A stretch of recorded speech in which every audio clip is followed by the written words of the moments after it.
신앙의 뿌리는 이런 제목으로 오늘 함께 은혜를 나누도록 하겠습니다. 오늘은 설교라기보다는 성경 공부를 한다는 마음을 가지고 여러분들이 좀 한 30-40분 동안 집중만 한다면은 여러분들이 그동안에 여러 가지 이해가 안 되고 또 의구심을 가졌던 그런 기독교 신앙에 대한 또 교단과 교파에 대한 이런 의구심이 다 해결되는 아주 귀한 시간이 될 줄로 믿습니다. 동시에 또한 이 본인은 그렇지 않을지라도 주변에 저분은 이렇게 신앙생활도 오래 했는데 왜 자꾸 이렇게 신앙이 요동을 칠까? 마치 호수에 떠있는 부동초가 아침에는 이렇게 이쪽에 있다가 저녁 되면은 바람이 동풍이 불면서 저쪽으로 북쪽으로 남쪽으로 이렇게 가 있는 그런 부동초처럼 언젠가는 그렇게 열심히 하는 사람이 언젠가는 또 저쪽으로 또 신앙이 흔들리고 이런 경향, 이런 또 경우 그러다가 이 교회로 저 교회로 방황하다가 마침내는 이단에 빠지든지 또 세상길로 다시 돌아가든지 그런 사람들이 한두 명이 아니란 말이죠. 믿음 생활을 얼마 하지 않았는데 저번은 10년 이상 신앙생활 한 사람이 어떻게 저럴 수가 있을까? 이해가 안 되는 그러한 현상들은 신앙의 뿌리가 없기 때문에 그렇습니다. 신앙의 뿌리는 정체성과 같습니다. 정체성, 아이덴티티. 내가 과연 어떤 사람인가? 오늘 말씀을 통해 여러분들이 내 신앙의 뿌리를 확실하게 잘 찾게 되고 확립하게 된다면 절대로 부동초처럼 신앙이 요동치지 않게 될 줄로 믿습니다. 그래서 오늘 이 본문의 성경 말씀은 우리가 읽어도 이게 사람 얘기인데, 사람 이름인데, 이 은혜가 안 되는 이야기를 왜 하나님은 또 여기다가 기록해 두셨을까? 여기뿐 아니라 여러 군데가 이게 사람 이름들이 쭉 연결되어 나오는데, 소위 말하면 계보거든요. 계보. 족보라고 하는. 왜 이렇게 하나님은 이런 것을 성경에다가 기록해 뒀을까? 우리에게 은혜가 안 될지는 모르지만은 아주 중요하기 때문에 그럴 것입니다. 그래서 우리가 오늘 이 말씀을 잘 이해를 한다면은 이제 여러분들이 신앙에 이렇게 흔들리지 않는 아주 견고한 신앙을 갖게 되리라고 확신합니다. 성경에는 이 계보가 여러 곳에 나오고 있는데 창세기 5장 1절부터 32절까지 보면은 아담의 계보가 납니다. 아담이라는 사람이 이렇게 누구를 낳고 해서 어디까지 나오면 노아까지 나와요. 노아. 이 노아라는 인물이 아주 중요한 인물이에요. 왜냐하면은 이 어간에 사람들이 아담의 첫사람 아담이 선악과를 따먹은 범죄로 인해서 막 타락하는데 타락의 속도가 급속하게 일어나가지고 이때 가서는 노아 때 가서는 정말로 하나님 보실 때 의인이라고 할 만한 사람 찾기가 쉽지 않았어요. 당시에 노아 한 사람밖에 없을 정도로 그래서 하나님이 홍수로 다 인류를 쓸어버렸다고 성경에 기록되어 있습니다. 그것은 성경의 기록뿐 아니라 실제로 이 자연사 역사에 우리는 창조 자연사 박물관을 운영하고 있잖아요. 자연사 역사에 이미 다 고스란히 거의 드러나고 있는 그 화석들이 바로 그런 증거입니다. 그런데 이 노아 이후에 여기에까지 셈까지 노아의 아들이 셈과 함과 야벳인데 이 셈까지의 그 이야기를 또 어디서 기록하고 있냐면 창세기 11장 10절에서 26절까지 노아의 아들 셈의 아들은 누구누구고 또 야벳의 아들은 누구누구고 또 함의 아들은 누구누구고 이렇게 기록되어 있어요. 그런데 이 셈이라는 사람은 노아의 그 홍수 이후에 노아가 너무너무 스트레스도 많고 뭐 긴장이 풀리고 그러다 보니까 포도주를 먹고 그냥 이렇게 다 벌거벗고 그냥 누워있던 거예요. 그것을 함이 보았어요. 그래 함이 그걸 보고서 그저 막 가서 나팔을 불고 사람들 앞에 흉을 보고 아버지 흉을 보고 그리고 또 그 자기 형 그 야벳을 데려오고 또 셈에게 바라고 그런데 이 그 똑같은 사건 앞에서 셈은 아버지의 그 허물을 그렇게 하면 안 되지. 그래서 자기는 그걸 안 보고 뒷걸음질 가서 아버지의 허물을 덮어서 이 사건을 해서 축복의 길로 가는 사람과 저주의 길로 가는 사람, 한 아버지 밑에서 자라난 자인데도 그 사건이 축복과 저주의 길로 가르게 됐다는 거예요.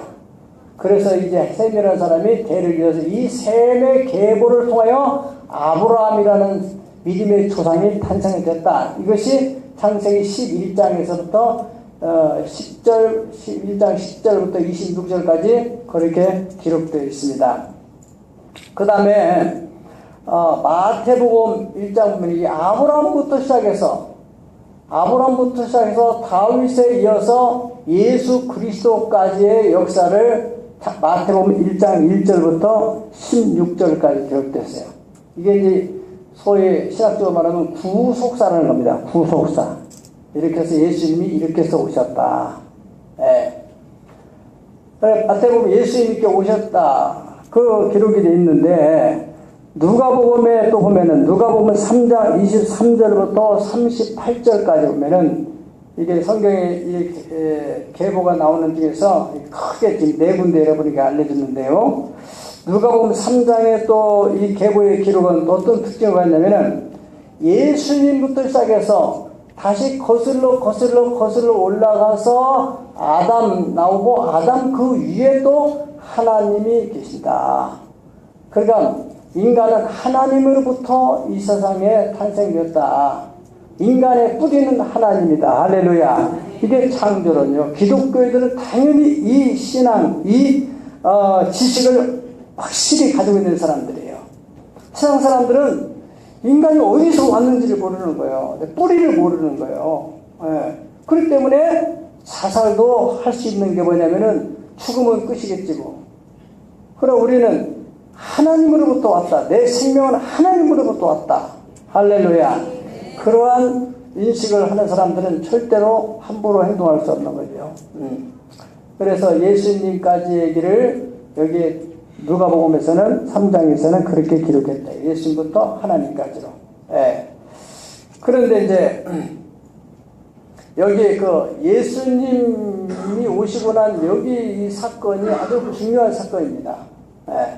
이 예수님을 이 아담부터 얘기가 지금 전체 예수님이 오시기까지 여기 모든 이야기는 이게 그림으로 짧게 했지만은 사실은 성경 창세기부터 말라기까지 얘기가 이 얘기입니다.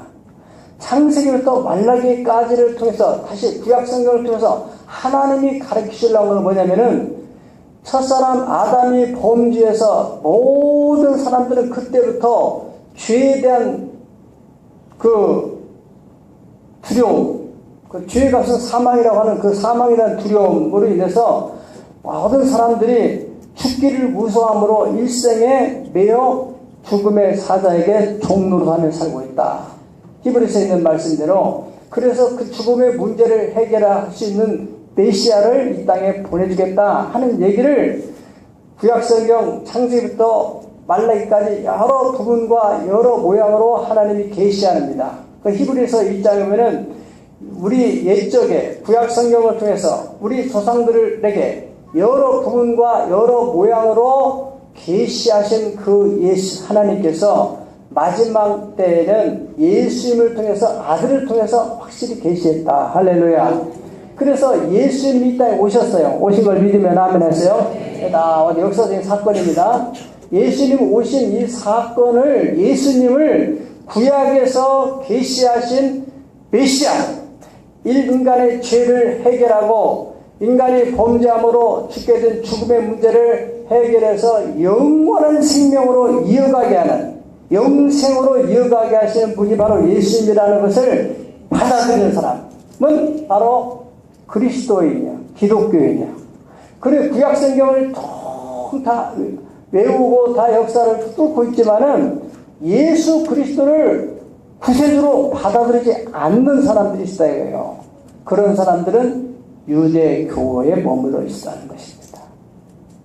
여기까지 잘 이해가 되죠? 예. 자, 들어보세요. 그 다음에 이제 예수님 오셔서 예수님께서 십자가에서 못 박혀 돌아가시고 죽은 지 사흘 만에 부활하셔서 부활하시고 난 다음에 40일 동안 내가 그 인류의 죄를 다 담당하고 죄값을 다 치르고 죽고 다시 부활해서 나왔다. 그러니까 다 지불했다. 우리가 교도소에 가서 나오려면은 석방되려면은 어떤 방법이든 간에 죄의 대가를 지불해 나오잖아요. 바로 예수님께서 이 인간들이 지은 죄를 짊어지고 이 죽음의 교도소 같은 곳에 갇혔다가 내가 다 갚고 나왔다. 할렐루야. 나왔다는 것은 40일 동안 다 친히 다 보여주셨어요. 그리고 예수님이 제자들 또 예수님을 따르던 사람들에게 이제 내가 이제 아버지께로 돌아갈 건데 다시 이제 예수님이 보통 사람하고 다르게 하나님이 인간의 몸을 입고 오셨잖아요. 그러니까 내가 다시 하나님께로 돌아간다. 하나님 보좌로 올라간다. 올라가게 되면은 반드시 너희를 위해서 보혜사, 다른 보혜사를 보내줄 것이다. 요한은 물로 세례를 베풀었지만 너희는 몇 날이 못 되어 성령으로 세례를 받게 될 텐데 성령이 너에게 임하시면 너희는 권능이 주어지게 되고 권능이 임하게 되면은 땅끝까지 이르러서 나의 증인이 되리라. 할렐루야. 그래서 예수님의 유언을 믿고서 예루살렘을 떠나지 않고 기다렸던 사람들이 성령을 받아가지고 성령 충만으로 인해서 그때부터 생명 걸고 인간의 삶은 죽음의 끝이 아니다. 영원한 세계가 있다. 할렐루야. 그런 확신을 가진 사람들. 예. 제자들도 예수님의 제자들도 3년 6개월 동안 예수님을 따라가면서 그렇게 철저하게 교육을 받았지만은 예수님이 십자가 지니까 다 도망갔잖아요. 무서워서. 그런데 그들이 성령을 체험하고 나니까 그 죽음에 대한 공포가 사라지게 되고 또 예수님이 부활하신 장면도 보게 했고 그러므로 이들은 죽음을 두려워하지 않는 할렐루야. 그러한 사람들로 바뀌어서 이 사람들이 예수님의 복음을 전파하는데 힘쓰기 시작했어요. 그리고 여기 갈래는 뭔가 이렇게 전파하는 과정 속에서 여기에서도 이단들이 발생했다 이거예요. 이단. 네. 그래서 이제 성경에 보면은 신약 성경의 유다서나 또 요한 1서 4장 같은 경우에 보면은 그 어떤 게 이단이냐. 그 당시 초대 교회는 영지주의라는 이단이 있었어요. 영지주의. 우리가 구원을 받으면은 그냥 영적으로 받지 육체는 이게 아무것도 아니다. 그렇게 육체를 부인하게 되는, 예.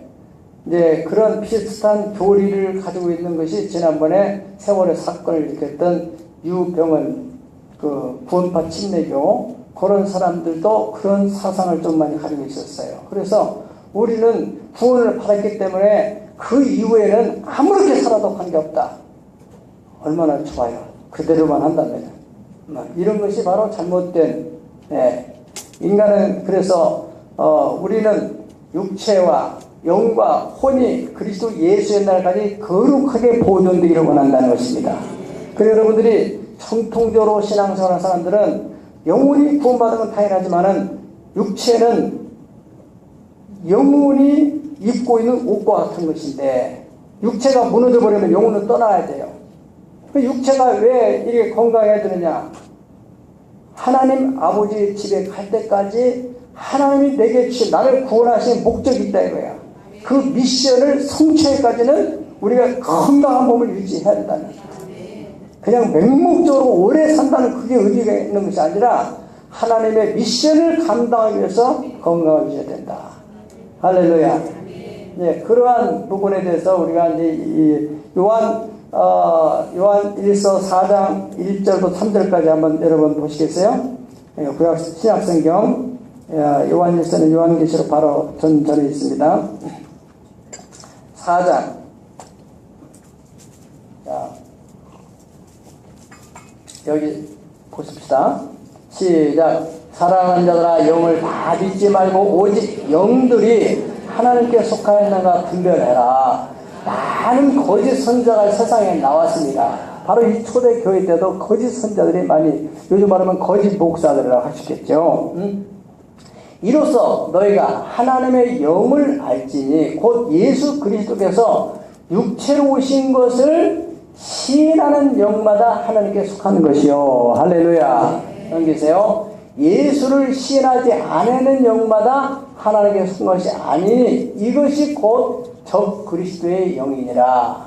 오리라 한 말을 너희가 들어보냐. 지금 벌써 세상에 있느니라. 그때도 이단들이 성행하고 있었다 이거예요. 네, 다 넘기세요.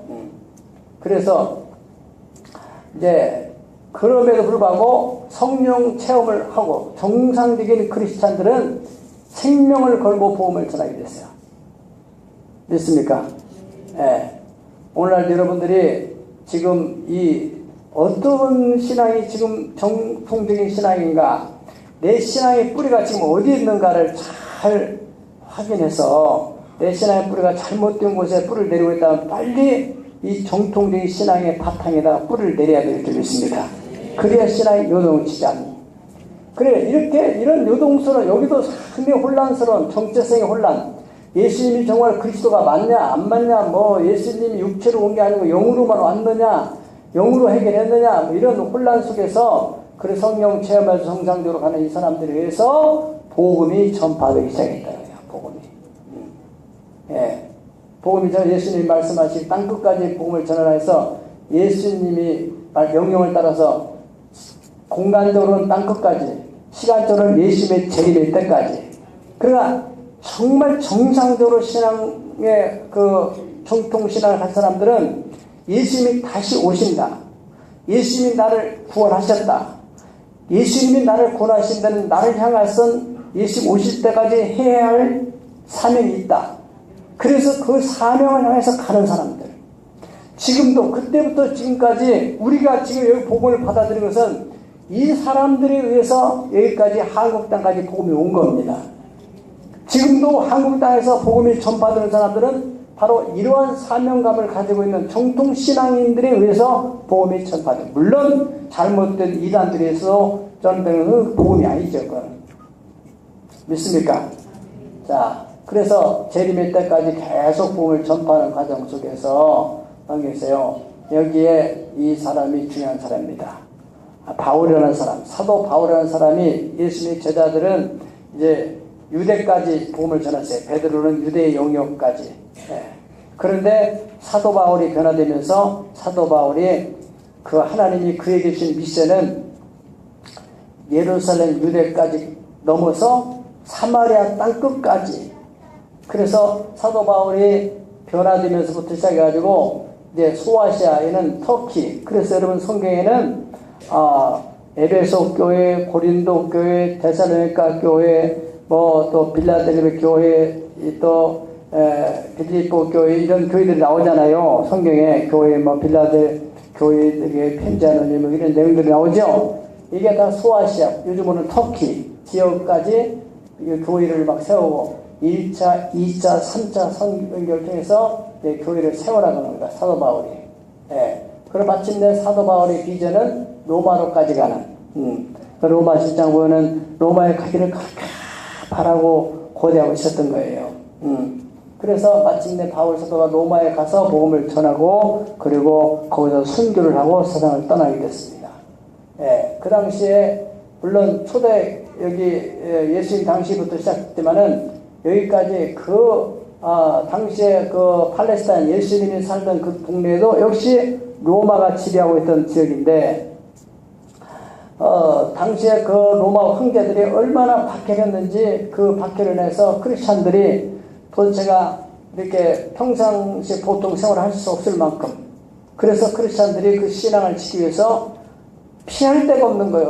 어디 가서 숨을 데가 없어서 로마 도시에 그 사람 죽으면은 도시 밑에 땅 속에다가 묻는데, 우리하고 이 장례법이 좀 다른 게 뭐냐면은 그 사람들은 시내 밑에다가 공동묘지를 만들어서 거기는 파고, 이게 석회질이라서 파면은 잘 파지고 공기가 딱 들어가면 탁탁 굳어져 버렸어. 꼭 세면 공구 이런 것처럼.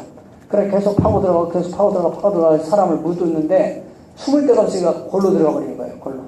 거기는 저도 한번 들어가 봤는데 거기 밑에로 얼마나 많이 길이 연결되어 있는지, 큰 위에 도시가 있는 것처럼 밑에 죽은 사람들도 묻어놓으니까 죽은 도시처럼 거기에 공동묘지가 막 이 사람 저 사람 묻은 게 얼마나 많겠어요. 예. 도망갈 데가 없어가지고 거기 들어가서 200년 동안 사는 거예요. 200년 동안. 거기 들어가 보니까 정말 거기서 성찬식도 하고 이제 먹을 것은 밖에 나와서 공급해가지고 들어왔었는데 거기 살고, 그래서 그들이 거기 살게 됐어요. 예. 200년 동안. 성지순례 할 때 꼭 거기 들어가가지고 마음대로 돌아다니면 안 됩니다. 거기는 꼭 안내를 받아서 가이드에 가라면 가지 말라면 가지 말아야 되는데, 일본 사람이 거기 가가지고 마음대로 갔다가 지금까지 못 나오고 있대. 네. 그 복잡한 데가. 네. 그게 바로 카타콤이라는 겁니다. 카타콤. 공동묘지. 네. 거기에서 그렇게 신앙을 지키고 이러던 우리의 믿음의 선조, 이게 정통신앙의 라인입니다. 그랬던 분들이 이제 이 사람이 또 중요한 사람이다. 이 사람이 콘스탄티누스라고 하는 이 황제가 주 313년에 밀라노 칙령을 발표하게 됩니다. 밀라노 칙령의 발표는 뭐냐면은, 우리 이제 로마는 기독교를 국교로 공인하겠다. 예. 그렇다면 충격적이고 엄청난 사건이죠. 물론 이 사람이 이제 전쟁을 치르면서 이제 그 어떤 하나님의 환상을 보고 그러면서 이제 자기가 이제 그 하나님의 은혜로 인해서 승리했다는 그런 확신을 가지고 이렇게 하게 됐다는 그런 얘기가 있습니다. 그래서 이제 그때부터 이제 지하에 숨어있던 사람들도 다 밖으로 나와, 예. 기독교 전성기와 같이 저는 정말로 자유함을 얻는 우리나라가 일본 36년의 압박 속에서 해방을 받는 것과는 비교할 수 없을 만큼 그런 큰 축제가 있었죠. 그런데도 한 가지 문제는 뭐냐면은, 로마는 그 당시에 그 로마의 여러분들이 그리스 신화에 나오는 여러 가지 신화들의 그 신들이 많이 등장하잖아요. 그런 토속 종교도 있었는데 이 토속 종교와 기독교가 이제 혼합이 되어지는, 그게 그런 것이 큰 맹점이었었는데, 그게 약 1200년 동안 그러면서 계속적으로 믹스가 되기 시작하면서 기독교의 정체성이 또 혼란이 생기게 되는 것입니다. 예. 그래서 이제 캐톨릭이라는 것은 보편적이고 모든 것을 포용한다고 되어 있지만은 사실 그 내부에 깊이 들어가게 되면은 혼합된다, 그런 뜻을 갖습니다. 혼합 시대는. 예. 그래가지고 여기서 바로 이제 이 1200년 동안의 역사를 우리는 캐톨릭 역사라고 부르는 겁니다. 이건 기독교가 아니고 이거는 이제 로마의 토속 종교 혼합된. 예. 그래서 여러분들이 오늘날도 캐톨릭은 어느 나라를 가든지 그 나라의 종교와 혼합이 되어버립니다. 예. 우리나라 같은 경우도 왜 캐톨릭은 담배도 피고 술도 먹고 또 뭐 조상들한테 제사도 드린다는데 왜 기독교는 그거 안 하느냐? 그게 다 이런 원인이 있어요. 기독교는 오직 하나님 한 분에게만 예배하고, 또 죽은 자에 대한 살아있을 때 부모에게 철저히 효도를 하고, 부모에게 돌아가셔서 그 부모님이 받는 게 아니라 성경의 제사에 대해서는 제사라는 것은 귀신에게 하는 것이다. 그렇게 되어 있고, 실제로 우리가 귀신 들린 사람들 이렇게 귀신 쫓아보면은 뭐 제사 음식을 받아 먹었다느니 뭐 이런 얘기를 하는 것을 우리가 볼 수 있어요. 어떻든 간에 이 1200년 동안에 지나가면서 이게 이제 너무너무 타락하다 보니까는 나중에는 이제 그 캐톨릭 안에 있던 이제 그 신부들, 사제들도 이게 너무 잘못되어 있다. 그래서 그 사제 가운데 한 사람인 마틴 루터라고는 신부가 어느 날 하나님의 성령에서 특별한 그 계시를 받고 오직 의인은 믿음으로 사는 것이다. 이렇게 어떤 형식이나 이런 전통에서 되는 게 아니라 오직 믿음으로 의롭게 되는 것이다. 할렐루야. 그래서 이제 이게 바로 오직 은혜, 오직 성령이 아니라 성경, 솔라 스크립처, 솔라 피데, 솔라 그레이티아. 오직 성령, 오직 성경, 오직 믿음, 오직 은혜. 이 세 가지 캐치플레이를 가지고 종교 개혁을 하게 됩니다. 종교 개혁. 그래서 종교 개혁을 통해서 개신교가 이제 탄생하게 된 거예요. 그 개신교는 캐톨릭이 조금 수정된 게 아니라 이것은 무슨 계획이냐면은 초대교회적 신앙을 우리가 회복하는 거다. 그런데 그 초대교회 신앙이 1200년 흐르다 보니까는 여러 가지로 이제 마치 우리가 1200년 묵었던 것을 다시 발굴하려면 전체를 발굴하기 쉽지 않겠어요? 그러다 보니까 이게 완전히 발굴이 쉽지 않은 거예요. 원래 전통 신앙을 찾아내기가. 종교 개혁을 통해서 계속적인 개혁을 하게 되는 겁니다. 그 마틴 루터의 그 개혁적인 기치를 조금 발전시켜서 예정론 교리를 섞어서 탄생한 그 교단이 바로 이제 장로교단이 최초로 탄생하게 되죠. 장로교단. 장로교단은 예정교리가 이제 강하게 되죠. 그런데 이제 그 장로교단 가운데서도 개혁교단이라는 또 있습니다. 우리는 개혁을 계속해 나가야 된다.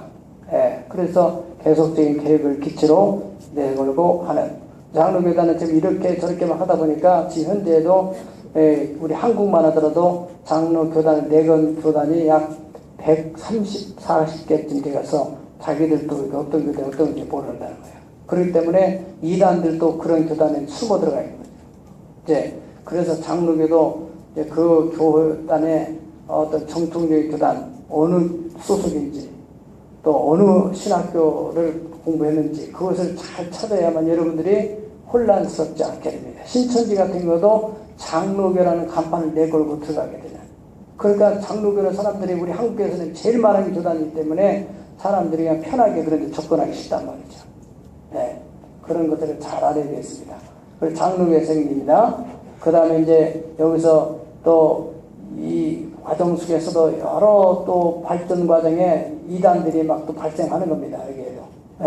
몰몬교니 또는 여호와 증인이 또는 안식교니 그런 기독교 역사 속에서 이렇게 이단들이 많이 발생을 하게 돼요.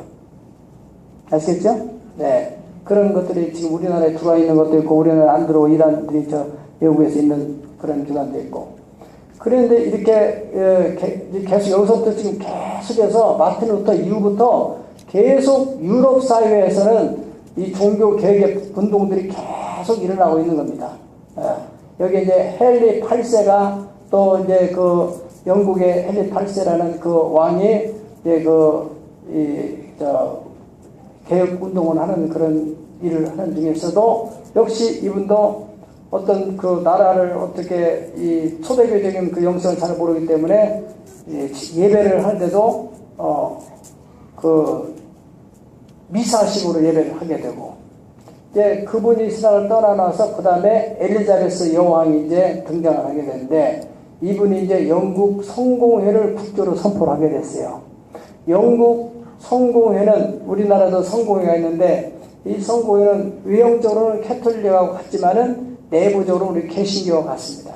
개신교하고. 그래서 천주교 여기 성공회 신부님들은 개신교 목사님들처럼 결혼도 하게 되고 실질적으로 성령의 역사도 많이 운동을 하고 강력한 그런 교단으로 이렇게 발전하고 있는데 이 엘리자베스 여왕이 이제 그렇게 성공회를 국교로 선포했음에도 불구하고 그래도 개혁이 그렇게 온전치 않다. 그래서 여기서 다시 또 영국에서 새롭게 또 일어난 운동이 청교도 혁명이랍니다. 영국의 최초의 시민혁명이라고 하는데 이 청교도 혁명이라는 것은 뭐냐면은 형식적으로 이게 여기 지금 이렇게 천주교에서 이렇게 나왔지만은 아직까지 그 뿌리 자체까지 완전히 개혁이 안 이루어지니까 형식만 지금 우리가 개신교회 하고 있지만은 내부적인 것은 변화가 잘 안 되고 있는 거예요. 그래서 우리는 경건을 생활화 시켜가는 생활 속에서 그러니까 교회 와서만 예배 드릴 때 거룩한 게 아니라 생활 속에서 거룩한 성도답게 살아야 된다. 정직하게 살아야 된다. 그런 운동이 바로 청교도 혁명, 청교도 운동입니다. 그래서 이 운동으로 인해서 이제 여기하고 좀 갈등을 이제 영국 왕실하고 갈등을 빚는 중에 이 엘리자베스 여왕이 이제 아들이 없어가지고 이제 스코틀랜드 출신 제임스 1세를 이제 아들로 왕자로 책봉을 해서 세워서 이제 이 사람 스코틀랜드는 종교교회를 다 했던 곳이기 때문에 선교도들이 상당히 기대를 걸었는데 이분도 그렇게 큰 기대치 이상으로 개혁운동을 못하게 됐어요.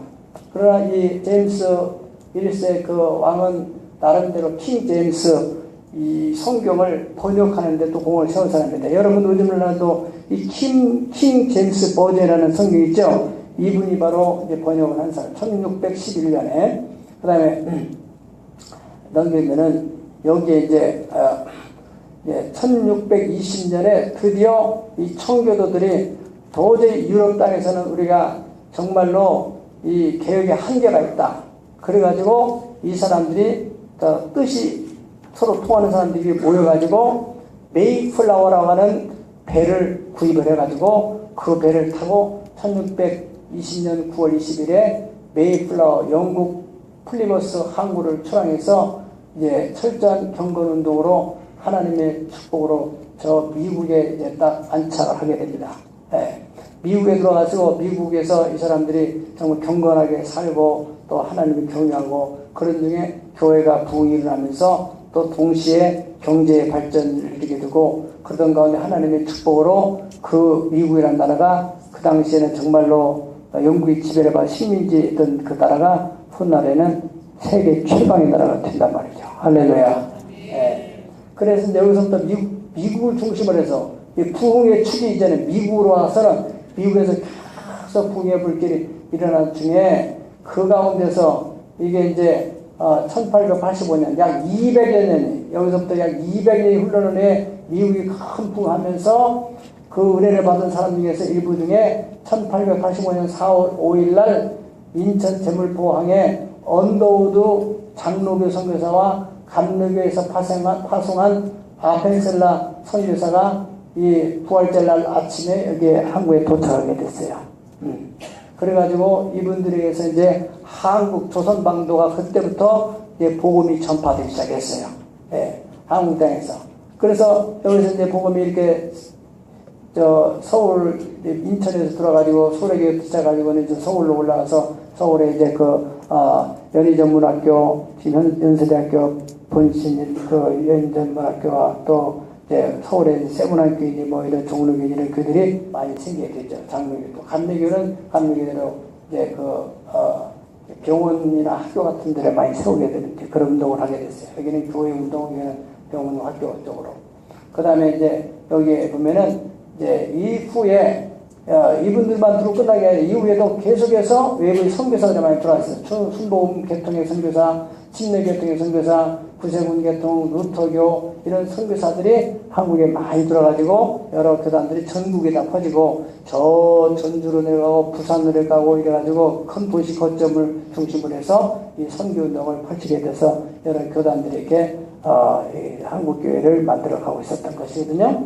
그 다음에 이제 1885년도에 복음이 우리 한국 땅에 들어왔는데 약 100여 년이 지나고 난 후에 100여 년 22년 정도 지나고 난 후에 이 평양의 장대학교에서 성령의 폭발적인 대부흥운동이 일어나게 됩니다. 22년 만에.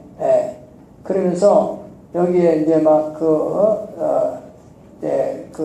부흥운동이 일어나면서 전국으로 한국 교회가 큰 부흥이 일어나게 됐어요. 그런 이 1907년도에는 또 다른 우리 성결 역사의 중요한 사건은 뭐냐면은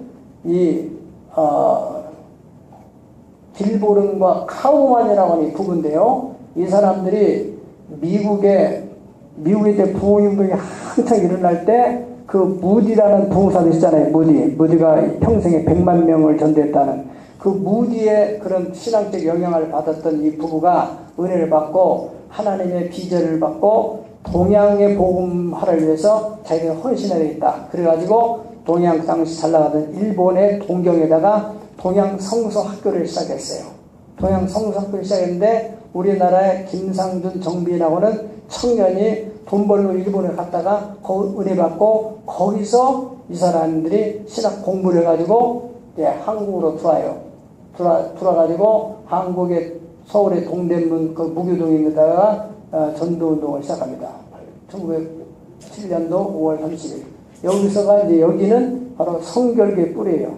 다른 교단들은 외부의 선교사 들어오는데 선교의 특징은 이 사람 한국 사람들이 나가가지고 한국 사람 복음을 받아가지고 들어와서 시작한 교단이라고 볼 수 있어요. 예. 그런 이렇게 전국적으로 막 이런데 여기에 막 그러니까 우리 한국의 당시에는 이 하나님은 어떤 한 사람이 독단적으로 일을 하지 않고 이렇게 협력해서 일을 하게 하시는 거예요. 그래서 장로교는 이 교회적인 교회를 세우는데 중점적으로 사역을 하겠다면은 감리교는 손과 발 역할처럼 병원을 세우고 학교 운동을 통해서 교회를 세워나가는 사회 복음을 전파하는 그런 운동이 있다면은 성결교회는 가슴 운동을 하게 돼요. 막 전도 운동을 하고 부흥 집회를 하고 그래가지고 막 이방인들이 들어가지고 병 낫고 고침받고 그래서 성결교회 교리 네 가지는 중생 예수 안 믿는 사람들은 예수 믿고 예수를 통해서 구원을 받아야 된다. 본 어게인이 된다. 중생의 교리 중생된 사람이 병들고 그러면은 예수의 피로 우리는 병도 치료받을 수 있다. 이게 바로 신유라는 겁니다. 중생 신유. 근데 구원된 사람들은 성결하게 살아야 된다. 거룩하게 살아야 된다. 정직하게 살아야 된다. 그런 교리가 성결입니다. 그리고 언젠가 예수님이 다시 오시니까 재림에 대한 소망을 가지고 살아야 된다는 재림의 네 가지 교리가 성결교인데 성결교는 이제 그런 이제 전도운동에 중점적으로 사역을 하게 됐죠.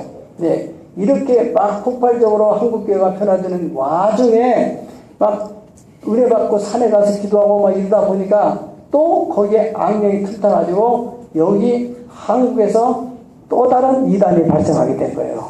네. 거기서 나오는 게 이제 성령 역사와 함께 악령에서로 이단이 탄생하는 게 바로 천부교 박대선 씨라는 사람도 원래 교회 가서 이제 부흥하는 은혜 받고 그러다가 이 사람이 막 뭔가 막 대단한 은사가 나타나기 시작하니까 교회를 떠나가지고 자기 독자적으로 자기가 성경을 아드인식적으로 만들고 해석하고 해가지고 천부교라는 교단을 만들고 거기에 또 영향을 받았던 사람 중에 한 사람이 문선명이라는 사람도 역시 또 그 교단에서 이렇게 있던 사람인데 이 사람이 나가가지고 통일을 만들고 권시차이라는 사람도 구원파라는 또 파를 만들고 유동이시라는 이 사람의 사위입니다. 사위. 이번에 세월호 사건이라는 사위.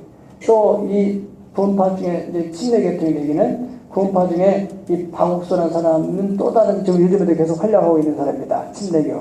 이 사람들은 다른 거 필요 없어요. 구원을 받았느냐 안 받았느냐 그게 중요한 거예요. 구원 이후에는 묻지 않아요. 예.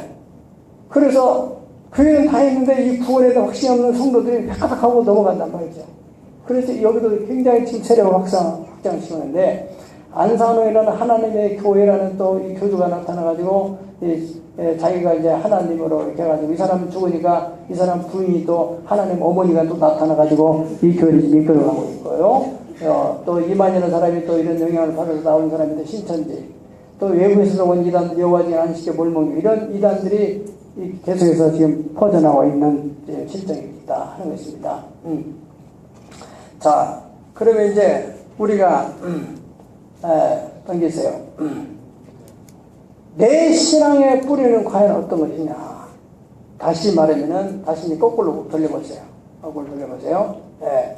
우리가 바로 초대 하나님으로부터 시작해갈까? 하나님으로부터 시작해서 아담으로부터 이제 구약으로 이렇게 쭉 지나가고 여기까지 나오는 여기까지는 이 구약의 족보 안에 지금 나오는 것은 구속사라고 했잖아요. 그런데 요 아담의 아들 가운데서도 가인과 아벨이 있고 그 다음에 아벨 대신에 셋을 따이잖아요. 또 거기 나와요. 에노스가 또 나오고, 노아의 세 아들 가운데서도 셈의 또 아들들 가운데서도 거기서 이제 아브라함이라는 사람으로 이어지는, 이 족보 안에 계보 안에 들어가는 사람들이 다 구원된 사람들이고, 이 어간에도 얼마나 많은 사람들이 분파가 많이 생겨요. 이런 사람은 구원과 관계없는 사람들이라고 볼 수 있어요. 이제 예수님이 오셔가지고 예수님 중심으로 또 예수님을 메시아로 인정하지 않는 유대교는 또 여기서 벗어나고, 그 뒤에 예수님을 믿는다고 하면서도 이제 구원받는다면은 이렇게 마음대로 살아도 된다. 그러한 영지주의 이런 사람들이 이단으로 빠져나가게 되고, 기독교 이제 이렇게 해서 우리가 이제 제물포에 넘기세요. 언더우드 아펜셀을 통해서 복음이 들어오고 또 계속해서 복음이 전파되는 과정 속에서도 이단들이 발생하는데, 과연 내가 지금 어떤 교회가 세워졌다면 그 교회가 어떻게 시작됐는가? 뿌리가 무엇인가? 그리고 내 신앙은 지금 어떤 뿌리를 두고 있는가? 그것을 여러분이 확실하게 정리가 안 되면은 이게 요동을 하게 된다 이거예요. 그래서 여러분들이 지금 몸담은 우리 새하늘의 교회는 바로 성결교회라는 것과, 성결교회를 어떻게 해서 태동이 됐다는 것과, 또 우리 교회가 현재 사용하고 있는 일에 대해서도 정말로 하나님의 성령이 정상적으로 역사하고 있는지. 여러분이 정통적인 교회는 당연히 하나님의 역사가 있어야죠.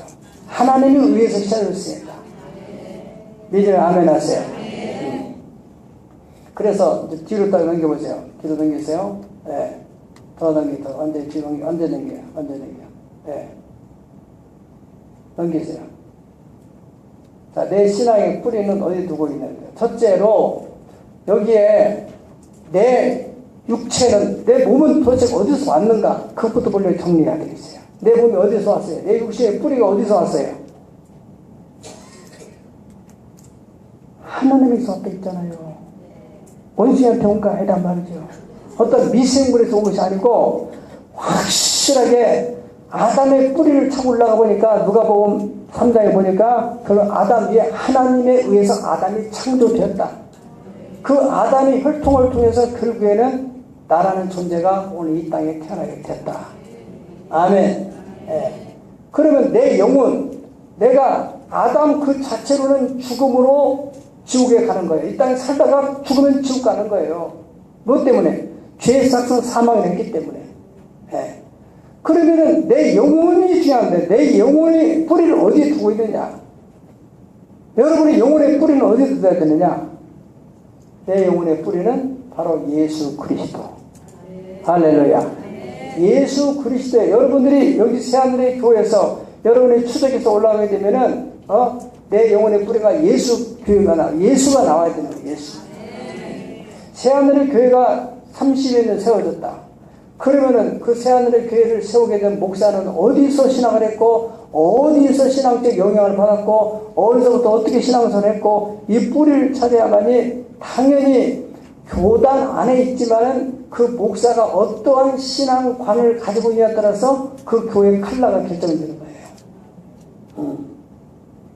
그런 장로교라 할지라도, 교단은 장로교인데 이 사람이 성령의 확실한 체험을 가진 사람들은 장로교 교리 안에서 성령운동을 하는 그런 사람들은 교회가 정말 건강하게 부흥이 되고, 장로교 틀만 가지고 있고 그냥 덜 근엄하게만 있으면은 이 교회가 역동적인 힘을 잃어버리게 돼요.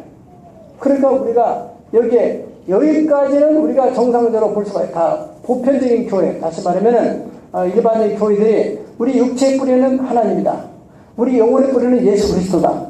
세 번째, 내 삶의 뿌리.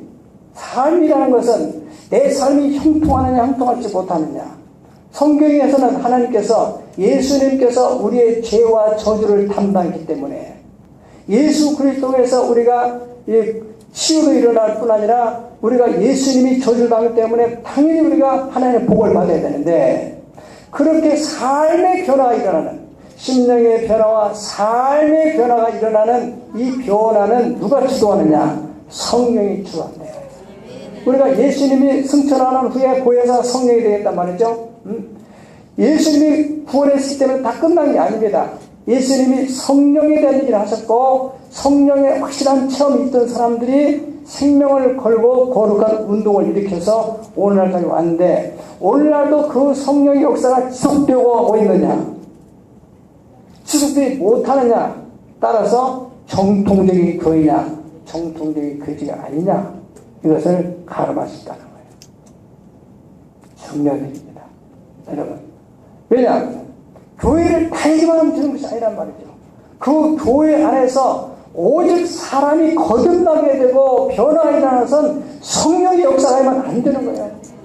다 큰 사람을 누가 아무리 때린다 해서 그 사람이 바뀌질 않아요. 사랑과 온유와 자비와 양성과 충성과 절제 그런 성품으로 바뀌어지는 것은 오직 성령의 역사밖에 없습니다. 예전에는 막 그렇게 난폭하던 사람, 못 참던 사람, 혈기가 많던 사람, 거짓말도 잘하던 사람, 신용도 지키지 않던 사람들, 생활이 무질서한 사람들이 정말로 예수님을 믿고 난 뒤에 성령을 채면서 성령의 감동과 성령의 인도를 따라서 살아가게 될 때 점점 성품의 변화와 생각의 변화가 일어나면서 삶의 변화가 일어납니다. 그런 사람의 형통함의 뿌리가 어디 있기 때문에 성령님의 덕기 때문에 교회는 예수님이 피로 사시고 난 뒤에 그냥 교회를 놔둔 게 아닙니다. 어떻게 했어요? 성령님을 보냈어요. 피로 산 교회를 치게 하셨느니라. 성령을 보내고 성령의 음성에 민감하고 성령의 말씀을 따라 순종을 잘하는 사람을 하나 세우는 거예요. 그게 바로 목사예요. 그래서 목사가 성령의 뜻을 따라서 교회를 잘 그때그때 인도해 가는 것입니다. 자, 여러분 우리가 참 너무나 누가 만드는 말이지만 참 의미가 있고 좋은 말을 내가 잘 사용하는데 정말 예수 그리스도를 만나면 인생의 방황이 끝나고 좋은 교회를 만나면 신앙의 방황이 끝난다. 그러면 따라합시다. 예수를 만나면 인생의 방황이 끝나고 좋은 교회를 만나면 신앙의 방황이 끝난다. 그렇죠. 정말 인생이 뭔가? 그건 예수를 만나면은 예수님이 내 죄를 담당하기 때문에 나는 죽어도 하늘나라에 간다. 살 때 사는 동안에 여러 가지 사건 사고도 있고 힘들고 이런 것 있지만은 근본에 내 영혼의 뿌리는 예수님이기 때문에 나는 주님의 것이다. 사나 죽거나 주의 것이다. 아멘. 이런 확고한 뿌리를 내리고 있는 사람들은 부동초처럼 절대 유동을 하지 않는다. 그 다음에 좋은 교회를 만나면은 신앙의 방황, 이 교회를 다냐, 저 교회를 다냐, 이 교회를 다니다 보니까 뭐 좀 누구하고 김지사하고 방지사하고 갈등이 생겨. 아이고 내가 차라리 저 사람 보기 싫으니까 저쪽으로 가지. 거기가 또 고집된 캐치사를 만나면 아이고 저래. 그래가지고 또 이쪽으로 가고. 그것은 이 성령의 감동과 성령의 역사를 인해서 이 사람이 성품의 변화를 안 받는 거예요. 그런 못된 사람을 만났다 그러면 하나님이 저 사람 중에서 나를 변화시키려고 하는 것 같다. 이렇게 받아들이고 그 안에서 기도하면서 이겨나가 보면은 자기 성품의 변화가 일어나요. 부을 수 있는 힘이 있게 돼요. 할렐루야. 살아가면서 여러 가지 일들이 있는데 그때 우리를 세상에서 이길 수 있게 하시는 그 파워풀한 힘은 누가 공급하느냐? 성령입니다. 예수님이 말씀하기를 성령이 너에게 임하면 내가 권능을 받게 된다. 그래서 그 사람들에서 오늘날까지 여러분들이 지금부터 130년 전에 이 조선반도는 정말로 암흑의 땅이었는데 그런 땅에 최고의 문명 국가에 살던 언더우드 아펜사라를 비롯한 많은 선교사들이 들어온 땅에 못 되면 들어오겠어요. 그분들이 성령의 충만한 있으니 들어왔어요. 모든 걸 초월할 수 있는 힘이 있었기 때문에 들어왔습니다.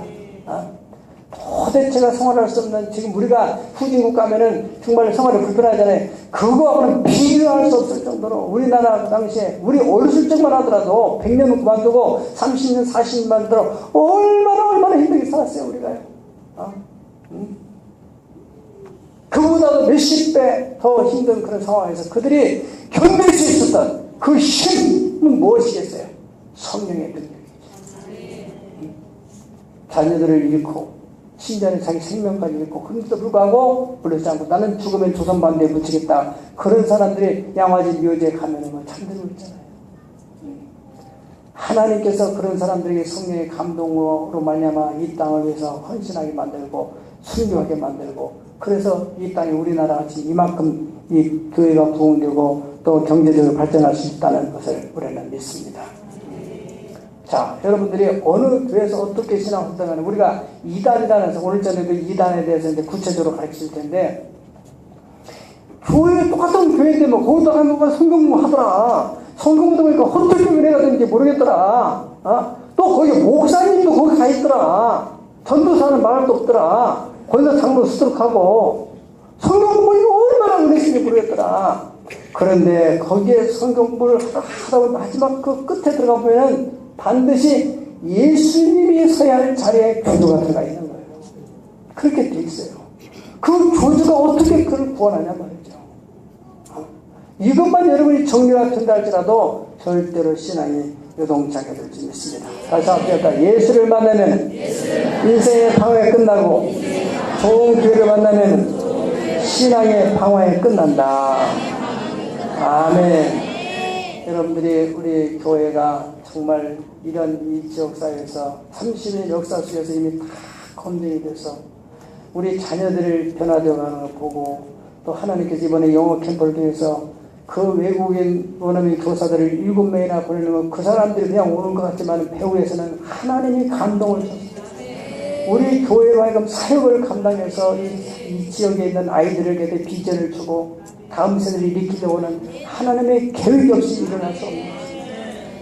이런 것처럼 생각하면 그렇게 대단하게 화려하진 않지만은 하나님의 역동적 역사가 있고 있다는 성령의 역사가 있는 교회라는 것에 대해서 여러분들이 큰 자부심을 가져야 되겠습니다.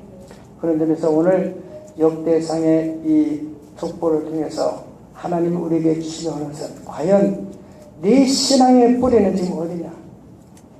네 신앙의 뿌리를 이 교회에 두고 있다면 이 교회는 정말 성경의 정통적인 교회냐? 생명의 뿌리가 하나님께로부터 영혼의 뿌리는 예수 그리스도로부터 그 삶의 현장 속에서 사람이 변화되고 또 삶의 간증이 일어나고 하는 모든 역사는 성령이 하시는 것인데 성령의 역사가 교회 안에 있느냐? 할렐루야. 그렇다면은 그 교회는 성경적인 교회요 성경의 뿌리를 두고 있는 거기 때문에 여러분들이 이러한 교회 신앙의 뿌리를 내게 될 때 반드시 우리의 그 뿌리의 끝에는 예수 그리스도가 나옵니다. 우리의 구원은 확실하게 보장되기 때문에 그러한 역사 속에서 오늘날도 우리가 이 교회를 통해 역사하신 성령의 감동을 따라 순종에 나가게 되면은 그 역사가 우리 가정으로 연결만 되면은 교회의 간증이 나의 간증이 되고 교회 역사